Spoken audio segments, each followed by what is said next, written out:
And we have to just do one at a time. And then we can start to add those on. And that, especially when it comes into the scaling part of things, we hear a lot about scaling. It means all sorts of things.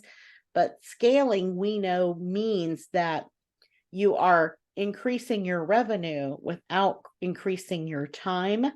And expenses are not increasing at the same rate as the revenue is increasing. And so that's really our goal for our businesses. Welcome to the Business Ownership Podcast, brought to you by Awareness Strategies, helping you navigate the waters between entrepreneurship and ownership.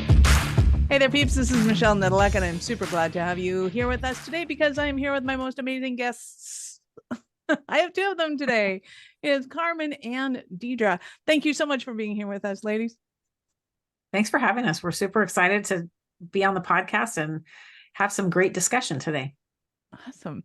So give us the highlight of who you are and what you do for business. So Carmen and I are both business strategists and coaches. I am a CPA, and I spent over 20 years in public accounting and then decided to repurpose myself into just a business strategist with no more tax deadlines. Hey. And I'll let Carmen tell you a little bit about her background. And so I have a corporate marketing history of 25 plus years. So I bring that to the table. And I'm also a whole person certified coach and an online business manager. So we have pooled our expertise and created a holistic program for our clients that we absolutely love. And we work with female entrepreneurs who are in the over 40 range. That's our target market. Very cool. So I'm going to back up the bus a little bit and go back to kind of the history that brought you here. So Deirdre, you made a fascinating point to me that you used to be a CPA and you've become a strategist, which I find funny because I always say I can find a handful of CPAs that actually work on strategy, and it drives me crazy because I think they should. And so I'm delighted you have seen the dark side and come over to the strategy side of things. What made you decide to, other than no more deadlines, which I can totally appreciate, other than that, what made you decide to take the plunge? Well, from an early age, I had entrepreneurial DNA, and I didn't know it at the time, but I did. And so I had done all of these side hustles. And as I got older, I realized that I was never going to be happy unless I was doing my own thing. So I knew that I didn't want to die at my desk like they say most accountants do. And so I decided, okay, I've got to try to do something else. And I was given a push into entrepreneurship when my husband had a medical event happen and he was going to be out of work for weeks to months. And so my good professional salary was not going to quite cut it, depending on how long it was going to be. So I had to come up with something. So that's when I really started my side hustle and got serious about it. And I started out actually selling products in the e-commerce space and Amazon.com, because it was the only thing I could do that could be done on weekends and evenings and not break my non-disclosure, non-compete clause that I had. So from there, I met a lot of entrepreneurs and I was like, ooh, I love these people. I'm one of them. And then they started asking questions when they found out I was a CPA. They're like, oh my gosh, you understand finance, you understand numbers, and we do not. And so it's where my coaching business started and consulting, just helping those people because they didn't know. And I'm like, this is way more fun than what I'm doing during the day. I think I'm going to go here. And so I did. And it morphed from e-commerce into service-based businesses, because it's really where my heart is for the service-based entrepreneur. And I had then met Carmen and realized that we could really, I wanted to do something much bigger, but I wasn't sure how to do it on my own. And then I met Carmen, and that's when we came up with Encore Empire and were able to make a much bigger impact together. Nice. I love it. So we will get back into kind of the nuances between product services or product-based businesses and service-based businesses. I always want to squish that all up into one word. But in the meanwhile, Carmen, I'm going to go get your backstory. How did you get into business coaching? Why was it a thing for you? So I hit the midlife wall, I like to call it, at about 50. It was the same time that my daughter was moving out of the house and everything on paper looked fabulous, right? I had the great career and the house and the white picket fence and the responsible daughter moving out and being a productive member of society and a dog and the whole thing. But I was like, is this all there is? And my career had been fabulous, but I was really burnt out and I didn't want to keep doing what I was doing exactly. And I wanted to do something that lit me up. And I'm like, how am I going to take, and I worked in a industry that's not common. So it was the high voltage electrical utility construction industry. So that's very specific, but there are tons of marketable skills, and marketing was my strong suit. And so I was like, how do I take these marketable skills and turn them into something that can be a business for me that's going to light me up? Because I could have created a consultancy and done what I was doing, but I didn't want to do that. And so I at first was like, well, I need to figure this out, and kind of looking at different ideas, and realized that I really wanted to help women who were me. And that's pretty common with entrepreneurs. We usually want to help the people who are going through the same thing we are, or that we did at one time. And I thought, I want to help midlife women who are deciding that now is the time, now is their best time of life. So I started a company called Midlife to Best Life. And that was my whole purpose, was to help them find their purpose and do all of that stuff. Well, that was fine. But when you get into the mindset of a lot of the midlife women, not everyone sees that the next half of life is the best half of life. A lot of people think, well, the best of my life is behind me. And so trying to help with mindset around that was really difficult. And so I'm like, who are the women who are ambitious and who really get it? And it's like, it's these entrepreneurs. I've been taking all these programs, these courses, and all these things to develop my skill set as an entrepreneur. And so I knew that was the market that I wanted to work with.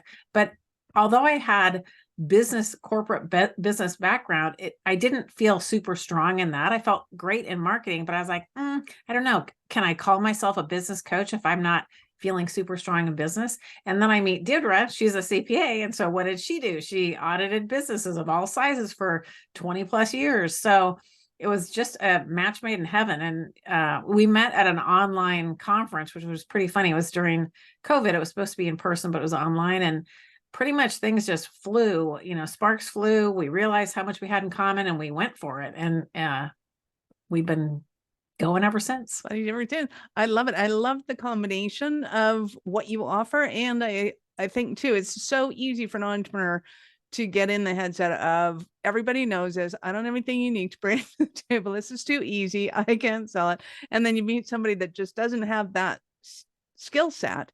And all of a sudden it's like, ooh, this is a thing. Maybe it's my magic power. This is awesome. I don't even have to think about it and I'm good at it. So you guys have a fantastic background in, you've got the corporate business background and marketing background. You've got the kind of academic kind of background, or the professional services kind of side of things. Like, it seems like your business is extremely well-rounded for anybody that's in that phase of life to be able to go, hey, I want to do something completely off the charts kind of thing, or what seems to be off the charts for them, and to be able to bring them in. Is that true? Or do you have kind of a formula that you want to bring people in on? So we customize all of our coaching according to the business. We believe that there is no such thing as cookie cutter. And it really comes from me seeing so many businesses that on paper were alike, and yet they were so very different because the owner is different and the goals are different, and there's so many variables. So we decided that our program was going to use business best practices and the evergreen business principles that we all know have worked for decades, but yet we have also layered on top of that what's going on currently, especially when it comes to marketing, because that's always changing. And we are able to help someone define for themselves. Like, they think, oh, well, I see this other person doing it this way, I'm going to have to do it this way too. But we have to take into account personality, and we have to take into account the lifestyle that you want, and how many hours do you want to work, and how quick do you want it to happen. And there's so many things. And so that's really where we come in to help them narrow down, focus in, and really get clear and build out this one offer to this one particular ideal client.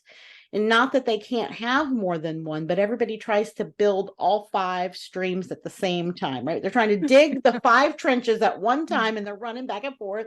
And we have to just do one at a time. And then we can start to add those on. And that, especially when it comes into the scaling part of things, we hear a lot about scaling. It means all sorts of things. But scaling, we know, means that you are increasing your revenue without increasing your time, and expenses are not increasing at the same rate as the revenue is increasing. And so that's really our goal for our businesses. So whatever level, whether it's a boutique with a few helpers, or whether it's an entire empire, which is why we call our business Encore Empire. Empire can be a small empire, but empire just means that you are growing to this level of where you have control of the business, but it's also meeting all of your needs. It's meeting your desires, and it's going the way that you want it to go. Nice. I love it.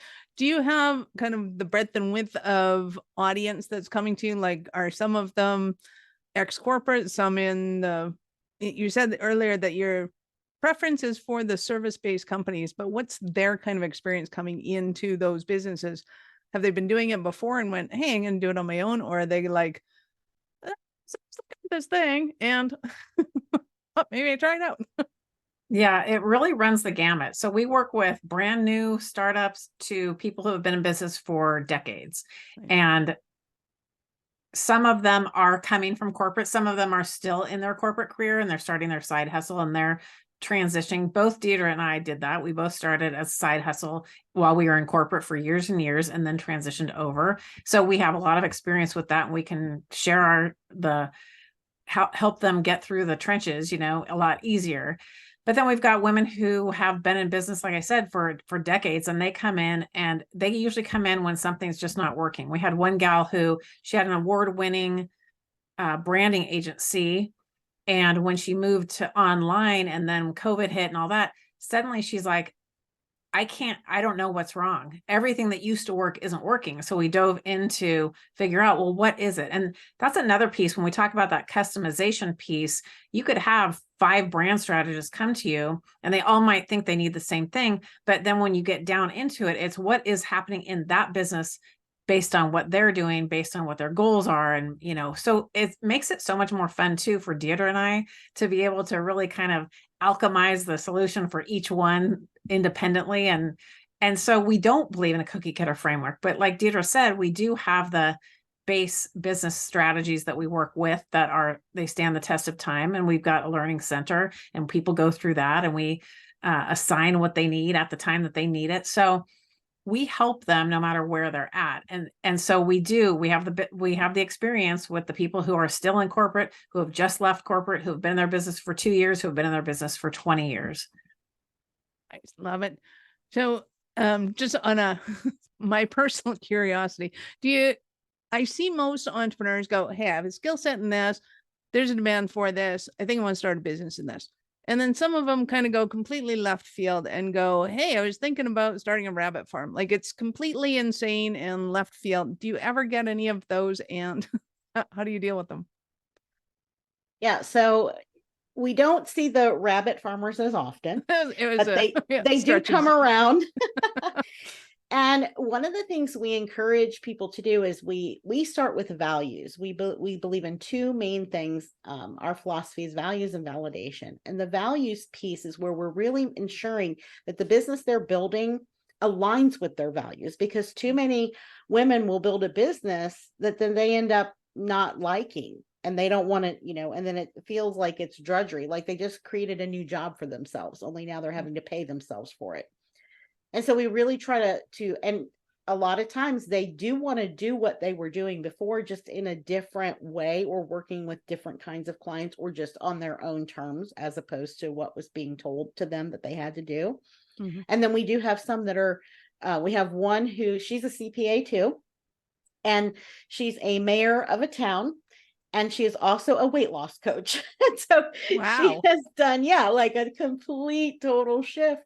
But it's what she loves doing. And so she has completely pivoted out into something completely different. But she's, what we believe too is experience elevates everything. We are all bringing this experience of life and business into our businesses, and they don't always see how it translates over. They think, well, I've never done this before. I don't think I can do this. I can't be the CEO of my company. It's like, well, you've been the CEO of your life and your house and your kids, and and you were president of the PTA. You've done all these things, right, and you were leading. And so we're just helping them translate and see themselves in this new role inside their business. Nice. Anybody that has more than 2 kids to me is like, yeah, you've run a company. Like you will never encounter those kind of issues in a boardroom, I assure you. And if you can handle them at home, you can definitely handle a boardroom. Exactly. My utmost respect for anybody that can do. I only ever had one, and it was like, nope. 7 adults around them at all times. And it's like, I don't know how people do this, but I certainly appreciate the skill set involved. So when it comes to somebody taking their skill set and they go, hey, I'm good at this, I think I'll go out and start a business at it. And to your point, they basically buy themselves a job. What kind of mistakes do you see them kind of bringing with them that they end up resenting the thing that they've created for themselves? I think the biggest thing is it comes from lack of confidence and insecurity to step out into their dream because it seems crazy, right? Like, right, I want to start a business and I want to be a rabbit farmer. Let's use that. And someone's like, what? But you've been, an accountant for 25 years. And like, I don't care. And when you think of something that's so extreme like that, that takes a lot of bravery. But what we help our clients understand is that and most of our clients aren't recreating their job as their business. They've gotten past that. But what can happen when someone does that is it's usually a lack of confidence and insecurity that makes you think, well, this is all I know. And they put it in this is all I know, instead of looking at it through the lens of like what I had to do. I had to go, okay, I have all these marketable skills. How do I translate that into something I actually want to do?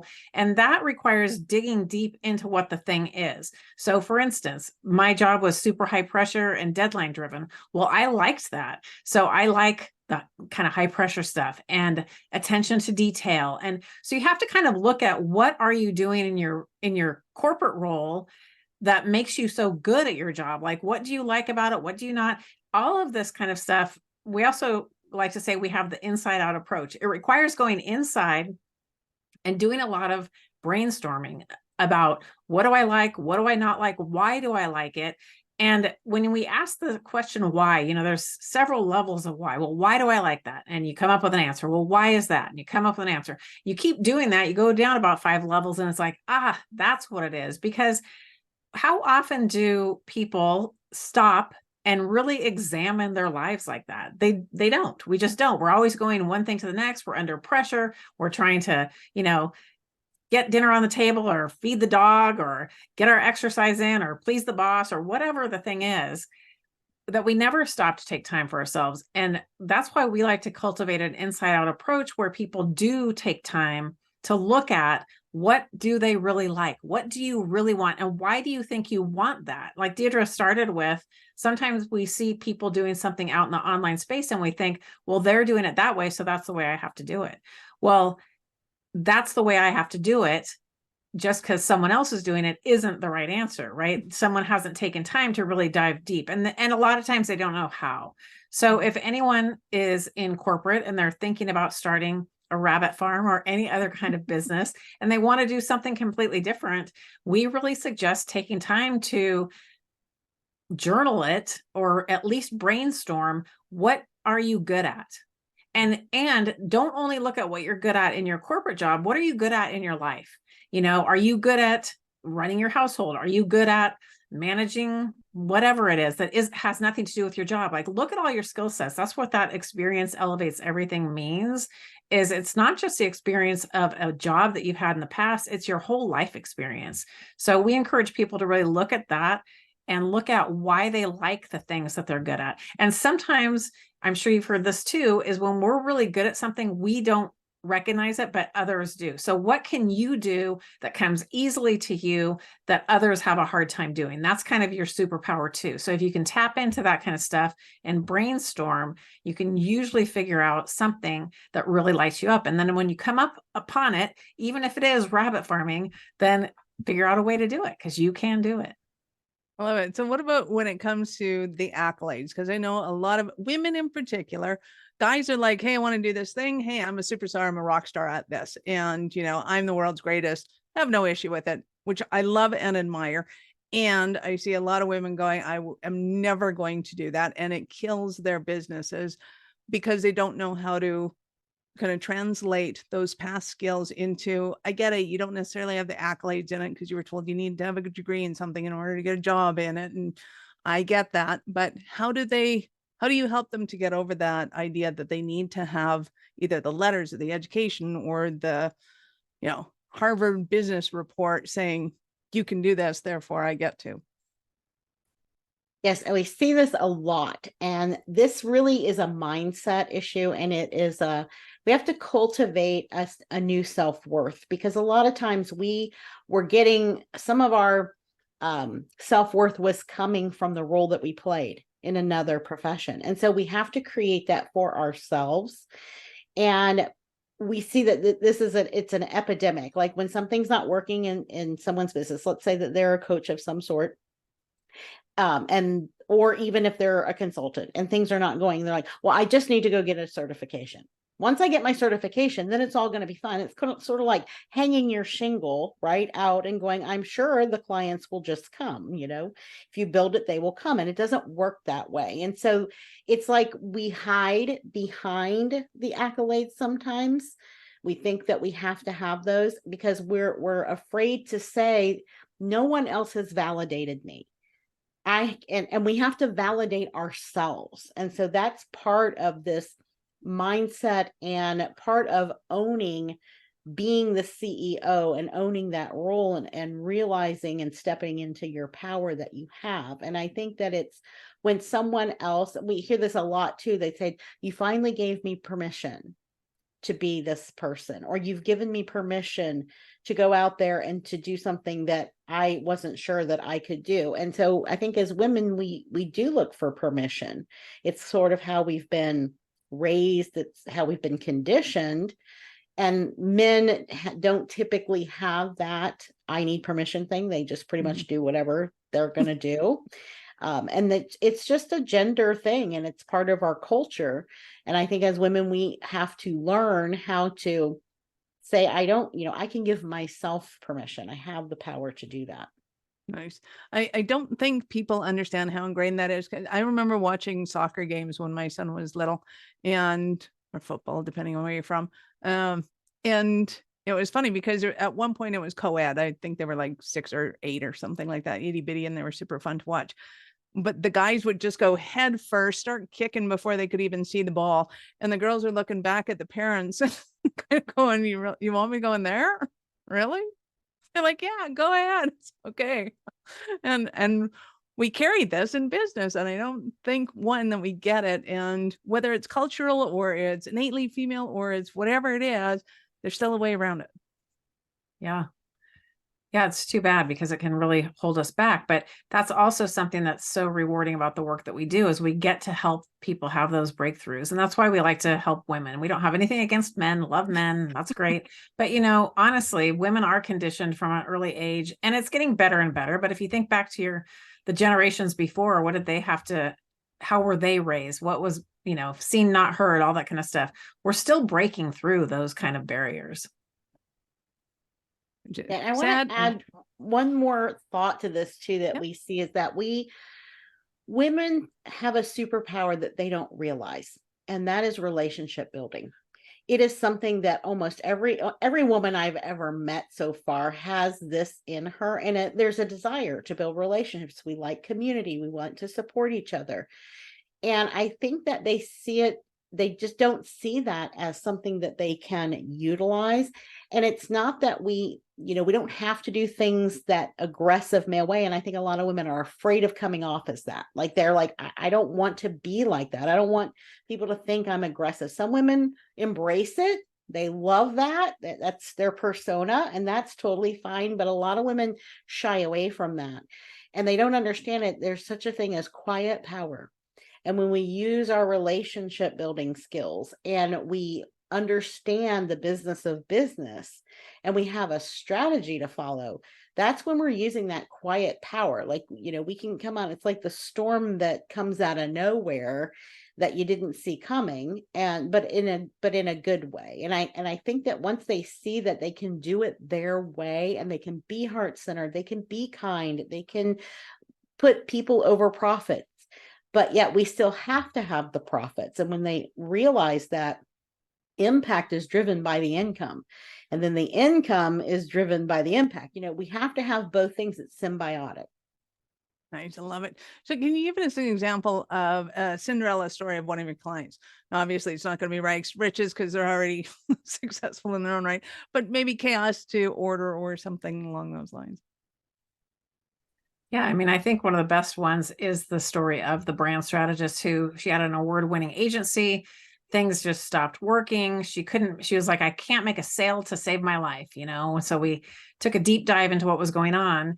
And it really comes down to what's very similar to a lot of our clients, and that is getting super clear on your ideal client. So what can happen is if you pivot in any way from brick and mortar to online, or you're sharing a new offer or whatever it is, your messaging needs to pivot as well. And a lot of times we don't realize that.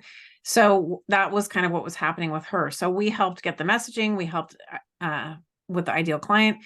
And so when she started, I remember she was like white knuckling it, she's like, okay, I need help. I need to do this. And we'd say, okay, well, follow this, do these things, track how many people you're reaching out to as well. And she's like, well, I know that I'm I remember one week she said something like, well, I think I reached out to 10 people. And we said, well, great, but let's start tracking them to make sure. And it really turned out she wasn't reaching out to 10 people a week. It only seems like that, because that's the other thing, is sometimes outreach can be something that doesn't light us up, but it's part of business, right? And so we think that, oh my gosh, for every one outreach, it's like, yeah, it feels like 10.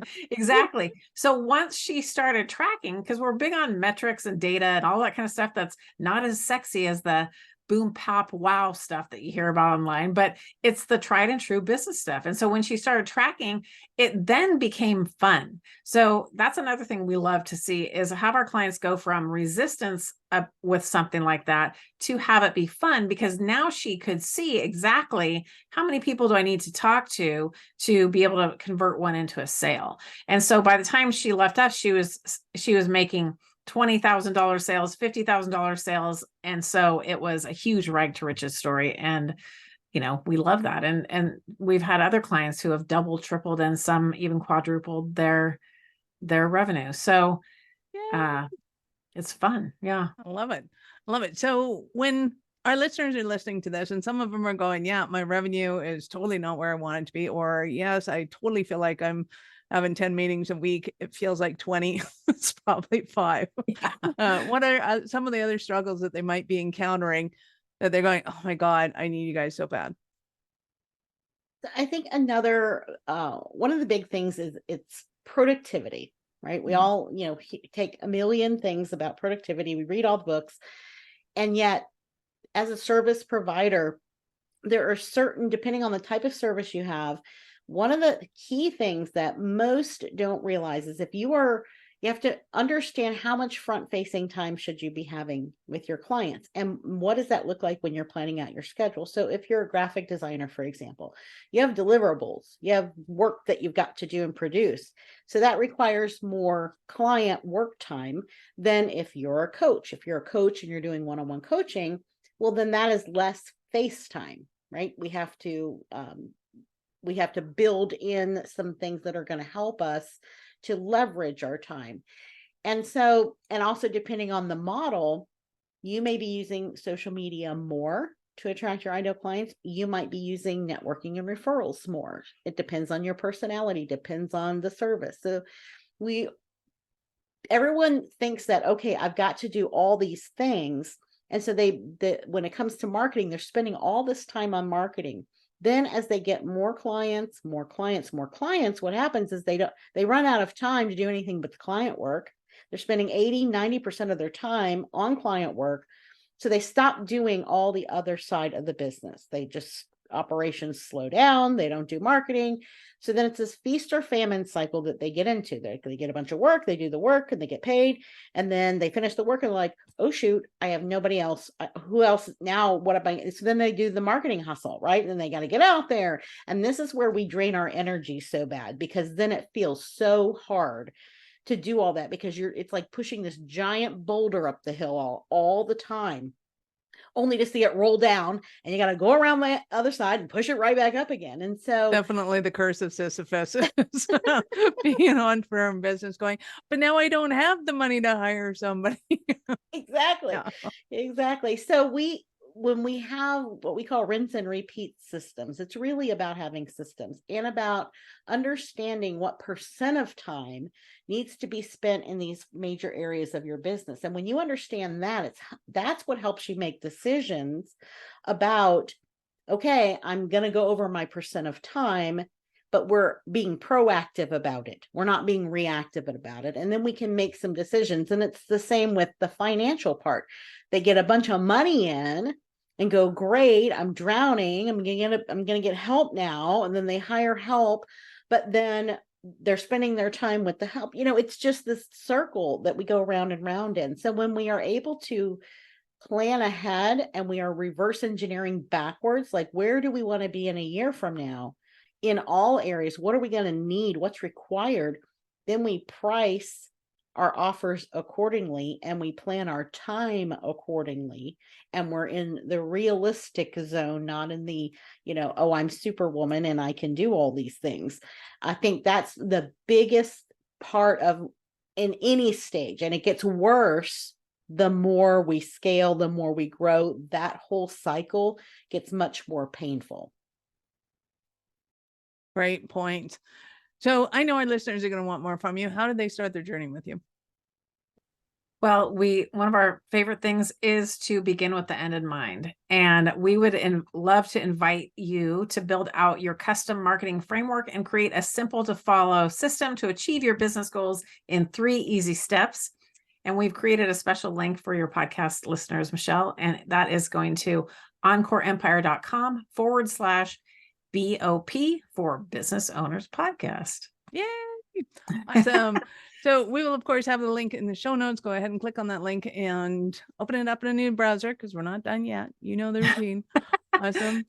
So I get to ask you, ladies, and I'll ask Carmen first. At what point in life did you know that you were especially kind of crazy enough to think that you could become an entrepreneur? You already kind of told us the story, but when was that inkling of, I think I might be able to do this?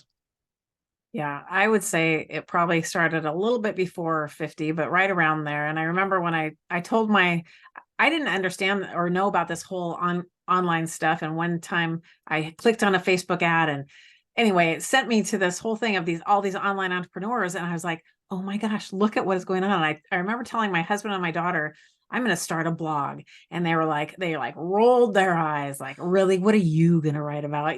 Like crazy old mom again, doing something nutty. But I was bit by the bug then. Once I clicked on that ad and I was taken to this program that showed me all these successful entrepreneurs that are some of the gurus in the industry. And I started learning what people were doing. That's when I did it.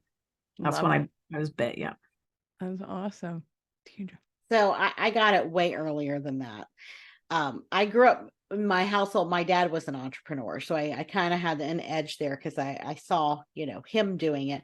So my very first side hustle, which I was for sure I was going to become a millionaire off of, like, no doubt, it was selling party light candles. I don't know if you ever heard of it, but this was like, one of those home show things, right? And I loved candles, and I'm like, okay. And I was building a team, and I had like all these little candle hawkers under me, and we'd meet and like send them out to do parties all over the place. And I won a trip to Aruba because I was doing so well. And I lived in this little tiny town, like really small town. So I wasn't even in a big city. And so I was just, for certain that I was going to just make it big in this. And so, and I, that didn't quite work out the way that I thought it was going to work out. I wasn't in the right, area of the country. I wasn't, I didn't have enough population, but, I was like 24 and I didn't really understand all that just yet. But that's when it started.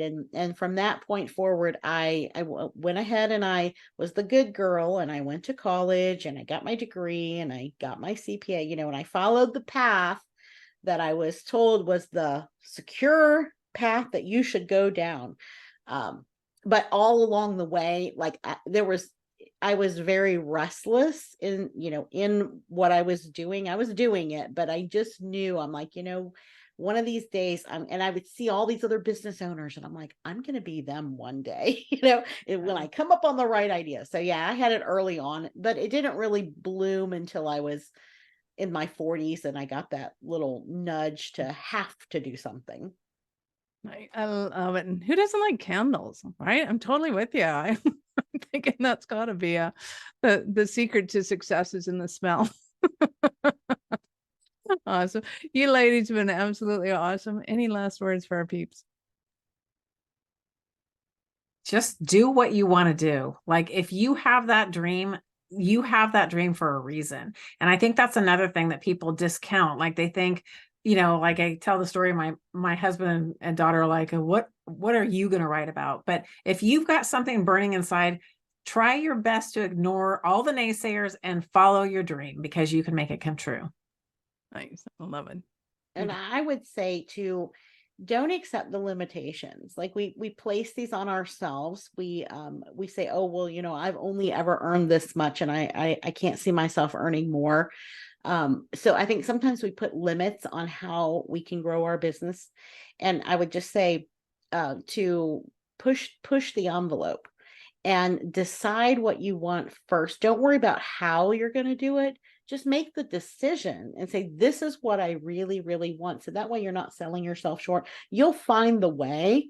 And if you can't find the way, then there's a lot of experts out there. We're happy to help you find the way. There's a lot of other wonderful entrepreneurs out there that can help you find the way. But definitely make it be what you want it to be, and don't settle for anything less. I love it. Thank you so much for your time. I appreciate it. And I know how valuable it is.